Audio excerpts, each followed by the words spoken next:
Hello friends, कैसे हैं आप सभी। आशा करता हूं कि आप सभी स्वस्थ होंगे। आज की इस वीडियो में हम पढ़ने वाले हैं तत्सम तद्भव के बारे में। तत्सम तद्भव आपके एग्जाम के पॉइंट ऑफ व्यू से बहुत ज़्यादा ही इम्पोर्टेंट है। देखिए, तत्सम तद्भव में मैं आपको एकदम ऐसी जहर ट्रिक बताने वाला हूं कि आप शब्दों को देखते ही बता दोगे कि इसमें तत्सम है या फिर तद्भव है। आप भी सोचोगे कि इस तरह की भी कोई ट्रिक है। तो दोस्तों, ये ट्रिक मैंने नहीं बनाई है। ये ट्रिक व्याकरण के नियम के अनुसार ही बताई जा रही है, जो कि व्याकरण में ऑलरेडी लिखा हुआ है। लेकिन अब आपकी आदत तो नहीं है उन चीज़ों को देखने की, तो मैं कोई अलग से नई ट्रिक का निर्माण करके बताने नहीं जा रहा हूँ। मैं चीज़ों को आसान करने के लिए व्याकरण के सही नियम हैं उनको बताने वाला हूँ। नॉर्मली आप लोगों का पढ़ने का क्या नियम है कि ये तत्सम है, ये तद्भव है, ये तत्सम है, ये तद्भव है। आप ऐसे ही याद करते हैं ना। तो आप इतने ऐसे कितने शब्दों को याद रटोगे? आप ही बताओ, कितने शब्द आप रट सकते हो? ये आज ही आप बता ही दो। नहीं रट सकते हो ना। 200 से 300, 400, 500 याद कर लोगे ज़्यादा से ज़्यादा। या आपके एग्जाम में कुछ ऐसा तत्सम या तद्भव आ जाए जो आपने आज तक देखा ही ना हो, तो ऐसे तो क्वेश्चन गलत हो जाएगा और पेपर में आपका 1 नंबर कट जाएगा। तो उस नंबर को बचाने के लिए मैं आपको गिने चुने 3 से 4 मेथड बताऊंगा। अगर आप उन 3 से 4 मेथड को दिमाग में याद रखोगे तो चीज़ें अपने आप ही याद हो जाएंगी। तो चलिए स्टार्ट करते हैं और पढ़ते हैं तत्सम तद्भव क्या होता है। देखिए, वैसे तो आपको 3 से 4 चीज़ें याद रखनी है। क्या क्या? एक तत्सम, एक तद्भव, एक देशज और एक विदेशज। तो देशज विदेशज वाले जो टॉपिक को मैं अलग रखता हूँ। अभी इसके लिए मैं एक अलग वीडियो दे दूंगा। आज हम कवर करेंगे डिटेल में तत्सम तद्भव, यानी कि एक ही लेक्चर में तत्सम तद्भव की कहानी क्या हो जाएगी, समाप्त हो जाएगी। तो आइए स्टार्ट करते हैं दोस्तों। पहला शब्द है तत्सम। ये तत्सम का अर्थ क्या होता है? तो तत्सम का अगर हम संधि विच्छेद करें तो तत् धन सम हो जाएगा। मतलब क्या हो जाएगा? तत् माने उसके और सम माने समान, उसके समान। अरे किसके समान? उसके समान, यानी कि वो कौन है उसके समान? संस्कृत। किसकी बात कर रहा है? तो संस्कृत की बात कर रहे हैं हम। देखिए, संस्कृत के समान जो शब्द होते हैं उनको ही तत्सम शब्द कहा जाता है। ऐसे शब्द जो किसके सिमिलर हो? तो संस्कृत के सिमिलर हो, उनको ही तत्सम शब्द कहा जाता है। तो तत् धन सम यानी उसके समान, मतलब किसके समान? संस्कृत के समान। हिंदी में बहुत से शब्द संस्कृत से सीधे आ गए हैं और आज भी उसी रूप में उनका इस्तेमाल किया जा रहा है। जैसे अग्नि हो गया, वायु हो गया, सूर्य हो गया, पुत्र हो गया। अच्छा, कुछ और चीजें भी बता दूं दोस्तों। एक लाइन की बात याद रखिएगा।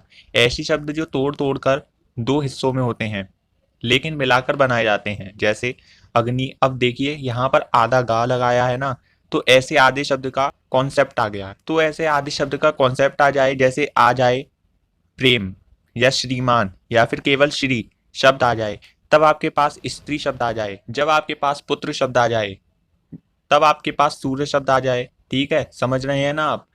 जब आपके पास चंद्र शब्द आ जाए, क्या आ जाए? चंद्र शब्द आ जाए। ये सभी शब्द क्या हैं? ये सभी शब्द आपको आधे अधूरे दिख रहे हैं। देखो, पुत्र में रा आ रहा है, सूर्य में उड़ने वाला रा आ रहा है, अग्नि में गा आ रहा है। तो ये क्या हो जाएगा? आप देखते ही समझ जाओगे कि ये कैसे है, तत्सम है। इसी तरह से आगे बढ़ते हैं और पढ़ते हैं तद्भव।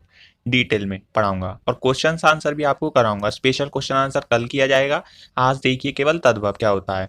अब देखिए, जैसे हमने तत्सम पढ़ा उसी तरह से तद्भव है। तद्भव में तद माने है उससे और भव माने होना, यानी कि जो संस्कृत शब्दों से परिवर्तित हुए बने हुए शब्द हैं उनको ही तद्भव शब्द कहा जाता है। तद्भव याद रखिएगा दोस्तों, तद्भव में द आधा रहेगा, हलंत लगाना नहीं भूलिएगा, ठीक है। और तत्सम में ता आधा रहता है। अब चाहे आप तत्सम को ऐसे लिखो या फिर चाहे ऐसे लिखो, ठीक है। तो ऐसे शब्द जिनका जन्म संस्कृत से हुआ है परंतु आज उनका स्वरूप बदल गया है, उनको क्या कहा जाता है? तो उनको तद्भव कहा जाता है। जैसे गृह क्या हुआ? गृह हुआ करता था पहले, लेकिन आज हम गृह को क्या बोलते हैं? घर।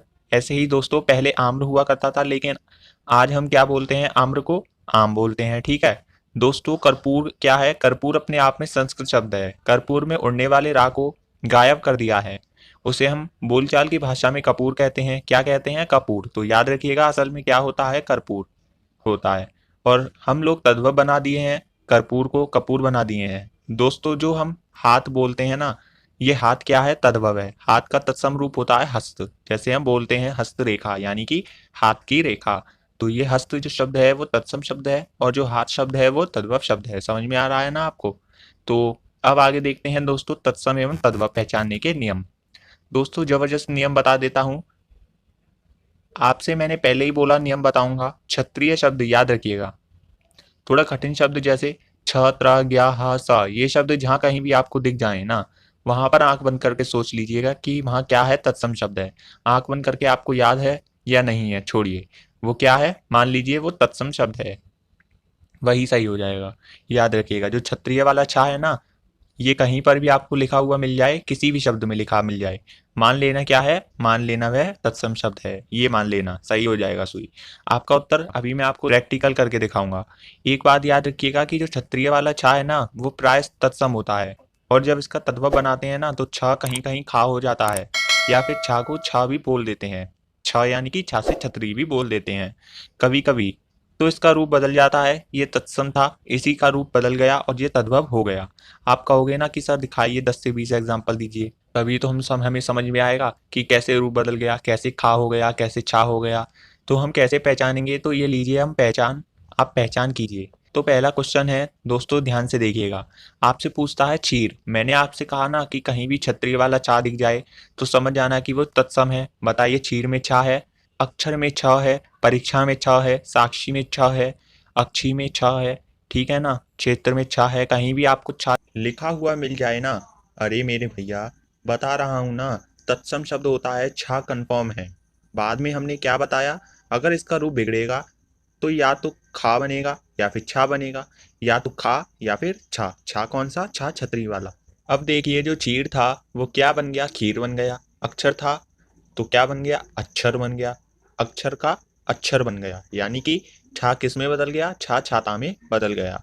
अब उसी तरह से परीक्षा का परीक्षा हो गया, यानी कि जो छा छाता था, छा छतरी था, वो छा छाता में चेंज हो गया। साक्षी का साकी हो गया, खा हो गया ना।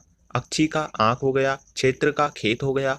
तो कहीं कहीं पर छा आया तो कहीं कहीं पर खा आया है। समझ में आ रहा है ना आपको। अब आप कहोगे कि सर थोड़ा सा एग्जाम्पल और दे दीजिए और मजा आ जाए, तो चलिए कोई प्रॉब्लम नहीं है, मैं और एग्जाम्पल भी आपको दे देता हूँ।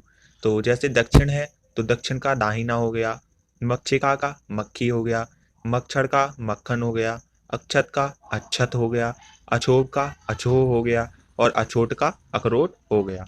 तो आपको समझ में आ गया होगा। तो इसी तरह से ये शब्द आपको परेशान करते हैं। अभी सिंपल एक शब्द अपने ध्यान में रखिए, कहीं क्षत्रिय वाला छा नजर आ गया, वो क्या है, तो वो शब्द क्या है, तत्सम है। और कहीं छतरी वाला छा आ गया या फिर खा आ गया, तो वो क्या है, यानी कि वो कैसा शब्द है, तो वो तद्भव शब्द हो जाएगा। ठीक है, चलो तो आगे बढ़ते हैं। अब हम देखते हैं नियम नंबर 2। लेकिन नियम नंबर 2 को देखने से पहले, अगर आपने अभी तक हमारे चैनल को सब्सक्राइब नहीं किया है तो पहले चैनल को सब्सक्राइब कीजिए। और हमारी वीडियो यहीं पर समाप्त होती है, हम अगली वीडियो में आपको बताएंगे। इसीलिए मैंने आपको कहा था कि हमारे चैनल को सब्सक्राइब कीजिए, ताकि आप दूसरी वीडियो जब देखें, जब भी मैं अपलोड करूं दूसरी वीडियो को, तो आप तक जल्दी से पहुंच जाए नोटिफिकेशन, इसीलिए। और अगर वीडियो अच्छी लगी हो तो वीडियो को लाइक जरूर कीजिएगा और अपने मित्रों में शेयर जरूर कीजिए। तो चलिए मिलते हैं अगली वीडियो में, तब तक के लिए जय हिंद जय भारत। हेलो फ्रेंड्स, कैसे हैं आप सभी। आशा करता हूं कि आप सभी स्वस्थ होंगे। मैंने आपको पिछली वीडियो में बताया था कि तत्सम और तद्भव क्या होता है। एक एक करके मैंने आपको बताया था कि तत्सम किस शब्द से बना है और तद्भव किस शब्द से बना है। इसके बाद मैंने आपको बताया था तत्सम एवं तद्भव पहचानने का नियम। नियम हमने केवल एक ही पढ़ा था। क्या पढ़ा था, कि जो क्षत्रिय वाला छा होता है वो प्राय कैसा होता है, तत्सम होता है। और जब इसका तद्भव बनाते हैं ना, तो छा कहीं कहीं पर खा हो जाता है, और फिर कहीं कहीं पर छा को हम छा भी बोल देते हैं। तो इसका रूप क्या हो जाता है, बदल जाता है। ये तत्सम था, क्या था, छा जो है वो तत्सम था, और जो खा और छा था वो क्या था, तद्भव था। इसके बाद अब देखने वाले हैं हम नियम नंबर 2। तो ये बताता है कहीं वाह और वाह दिख जाए, यानी कि बा और वाह एक जैसे हैं ना, तो वाह जो होता है ये संस्कृत का शब्द है। जहां कहीं भी वाह दिख जाए, जैसे छा क्षत्रिय दिख रहा था ना, वैसे ही यहाँ पर अगर वाह दिख जाए तो क्या हो जाएगा, तत्सम हो जाएगा। और कहीं वाह दिखे, यानी वाह से बकरी वाला वाह, तो याद रखिए तद्भव हो जाएगा। क्या हो जाएगा, तो तद्भव हो जाएगा। अब देखिए, वणिक में वाह है और वर्षा में भी वाह है, बक में भी वाह है, बर यात्रा में भी वाह है, ठीक है, विवाह में भी वाह है। तो ये सब क्या हो जाएंगे, जहां कहीं भी वाह दिखे तो वो क्या, तत्सम हो जाएंगे। आप कहते हो कि याद नहीं होता, अरे नियम पढ़ो ना, सब कुछ याद हो जाएगा। अब देखो, वड़िक का बनिया हो गया, वड़िक का क्या हो गया, तो बनिया हो गया। अणा खाली था ना, वो ना में बदल गया। वर्षा का बरसात हो गया, बक का बगुला हो गया, वरयात्रा का बारात हो गया, विवाह का ब्याह हो गया, ठीक है। अब आप इस शब्द को देखकर ये मत समझिएगा जो मैंने स्टार्टिंग में बताया था। देखिए, अगर व्याह ऐसे लिखा है तो आप आधे शब्द वाले मेथड को याद रखिएगा, और अगर व्याह में वाह बकरी वाला वाह है तो वो तद्भव होगा, ठीक है ना। तो आपको थोड़ा सेंस रखना है, अगर इतना भी सेंस नहीं रखोगे तो कैसे काम चलेगा। अभी भी कहता हूँ दोस्तों, चैनल को सब्सक्राइब कर लीजिए। समय नहीं है आपके पास, अगर आप चाहते हो अपनी पढ़ाई को दिशा देना, जिंदगी में सक्सेस होना, तो हमारे चैनल को सब्सक्राइब जरूर करना। कुछ और एग्जाम्पल भी देख लेते हैं हम। जैसे बानर है, बानर का बंदर हो जाता है। विद्युत का बिजली हो जाता है। उद्वर्तन का उबटन हो जाता है। वत्स का बच्चा हो जाता है। बधु का वहू हो जाता है। बर का वर हो जाता है। विभीतिक का बहेड़ा हो जाता है। द्विवेदी का दूबे हो जाता है। और वर्कर का बकरा हो जाता है। ये वर्कर काम करने वाला वर्कर नहीं है, ये वर्कर है जिसका तद्भव बन गया है बकरा। तो इसी तरह से नियम नंबर 3 पर भी हम ध्यान देंगे। अभी तो नियम 2 ही हुए हैं, तो नियम 3 क्या कहता है दोस्तों, बड़ा वाला शाह अगर दिख जाए। अभी तक हमने देखा था कि अगर छा यदि दिख जाए तथा वाह अक्षर दिख जाए।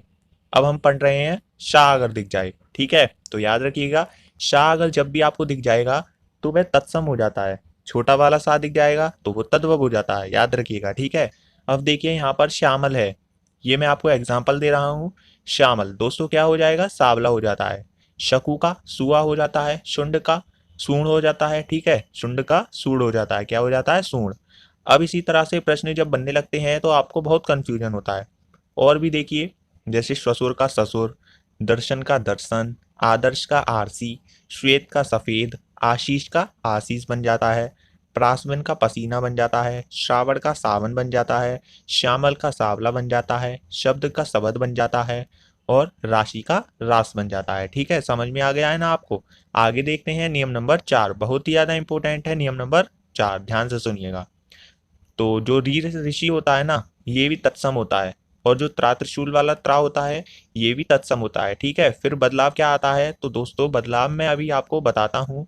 पहले एग्जाम्पल देखिए दोस्तों, अगर मैंने यहाँ बोला रात्रि तो त्रा आया है, तो रात्रि में जो त्रा आया है ना वो ता में बदल जाता है। रात्रि का रात हो गया। रात्रि अपने आप में तत्सम था और रात तद्भव हो गया। यहाँ लिखा है राजपुत्र, और यहाँ पर तद्भव क्या होगा, राजपूत। और राजपुत्र क्या है, तो वो तत्सम है। क्यों, क्योंकि यहाँ पर त्रा आया है, इसीलिए इसको आप याद रखिएगा, गलती मत कीजिएगा। जैसे श्रृंगार है तो सिंगार, घृत है तो घी हो गया, मात्र भाया है तो भार्या हो गया, मृतिका है तो मिट्टी हो गया, घृणा है तो घिन हो गया, दृष्टि है तो दीटी हो गया। तो ये सब भी आप याद रखिएगा, कल हम लोग प्रैक्टिस करेंगे तो और भी अच्छे से देखेंगे।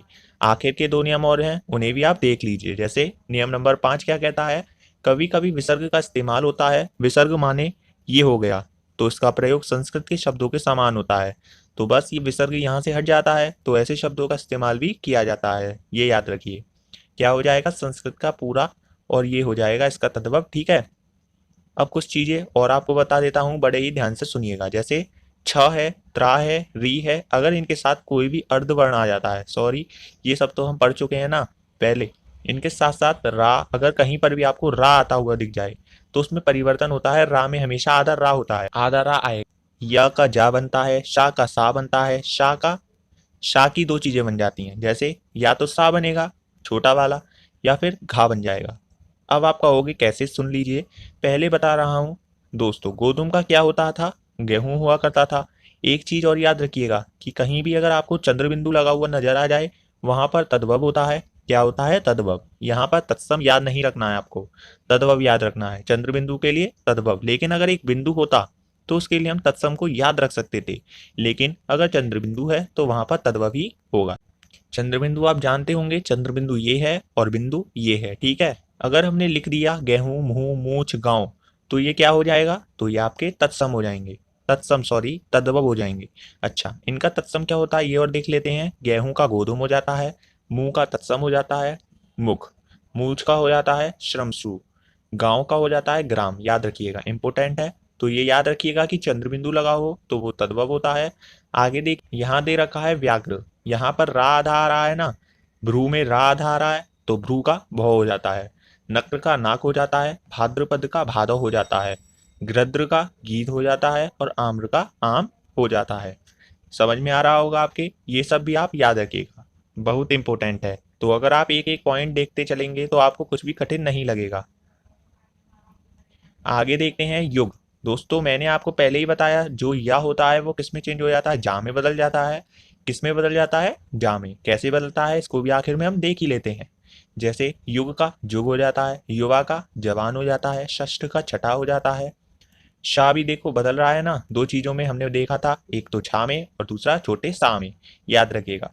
आशीष का आशीष हो जाता है, शाह किस में बदल गया, छोटे सा में बदल गया। शिष्य का शिष्य हो गया। अगर आप ये सब चीज़ों को याद रख लेते हो तो मुझे नहीं लगता है कि आपका कोई भी क्वेश्चन गलत हो जाएगा। मैं आशा करता हूँ कि वीडियो आपको अच्छी लगी होगी। वीडियो अच्छी लगी हो तो वीडियो को लाइक ज़रूर करना और अपने दोस्तों में शेयर जरूर करना। तब तक के लिए जय हिंद, जय भारत।